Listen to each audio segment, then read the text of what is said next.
औज़ुबिल्लाहिमिनश्शैतानिर्रजीम बिस्मिल्लाहिर्रहमानिर्रहीम अस्सलाम वालेकुम। मैं हूं आपका होस्ट वेदियो और आप देख रहे हैं ITexpress कंप्यूटर। तो उम्मीद करता हूँ फ्रेंड आप सब ठीक ठाक और खैर खैरियत से होंगे। तो वीडियो स्टार्ट करने से पहले अगर अभी तक आपने हमारे ITexpress कंप्यूटर को सब्सक्राइब नहीं किया तो उसको जल्दी से सब्सक्राइब कीजिए और अपने दोस्तों के साथ ज़रूर शेयर कीजिए। तो हाँ फ्रेंड, हमारी वीडियो को ज़रूर लाइक शेयर ज़रूर करना। अगर आज की वीडियो आपको पसंद है तो इस वीडियो को ज़रूर लाइक करना और नीचे मुझे कमेंट भी करना, ठीक है। तो आज की वीडियो में आप लोगों के साथ शेयर करने वाला हूँ उर्दू कैलीग्राफी पार्ट नंबर 14, ठीक है। इससे पहले मैंने 13 नंबर दिया था, अब मैं आप लोगों को देने जा रहा हूँ 14, ठीक है। तो आइए स्टार्ट कर लेते हैं। तो यहाँ पे मेरे पास कैलीग्राफी है, ये 69 जो है ना इसमें आइटम है कैलीग्राफी है, ठीक है। तो इसका जो डाउनलोड लिंक है वो आपको डिस्क्रिप्शन के नीचे मिल जाएगा, वहाँ से आप डाउनलोड कर लें और इस पे पासवर्ड लगा हो तो पासवर्ड आपको वीडियो में ही मिलेगा, ठीक है। वीडियो को पूरा वॉच किया करें। तो यहाँ पे मैं इस फातिमा को जो है ना कोलोड्रा मेरे पास ओपन है, तो यहाँ पे मैं फातिमा को लगा लेता हूँ। मेरे पास कोलोड्रा X7 है, ठीक है। तो इसको मैं इस तरह कर लेता हूँ, ठीक है। आइए, तो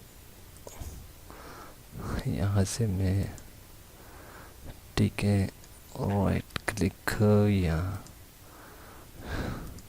जो भी कलर आपको पसंद है वो आप दे दें इनको। तो आपको जैसा भी चाहिए वो आप देख सकते हैं, ठीक है। राइट क्लिक से इसको मैं इस तरह कर लेता हूँ।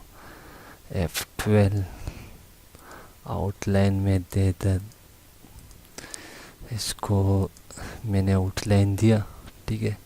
इसको मैं थोड़ा सा इस तरह और राइट क्लिक से इसको मैं कर देता हूँ वाइट। इसको मैंने कर दिया इस तरह। इस तरह भी आप बना सकते हैं, ठीक है। ये देखें, अगर इसका मैं कलर,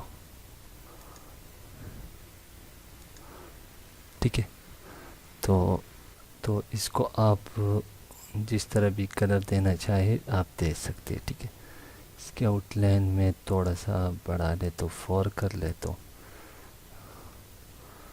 5 4 18, तो इस तरह भी इसको आप कर सकते हैं, ठीक है। तो उम्मीद करता हूँ फ्रेंड कि आज की ट्यूटोरियल आपको ज़रूर पसंद है। अगर पसंद है तो हम मुझे ज़रूर जो है ना इस वीडियो को ज़रूर लाइक शेयर करें और इसका जो लिंक है वो आपको डिस्क्रिप्शन के नीचे मिल जाएगा, ठीक है। तो मिलते हैं नेक्स्ट ट्यूटोरियल में। अब मुझे दीजिए इजाज़त। अल्लाह ने के बान एंड पाकिस्तान जिंदाबाद।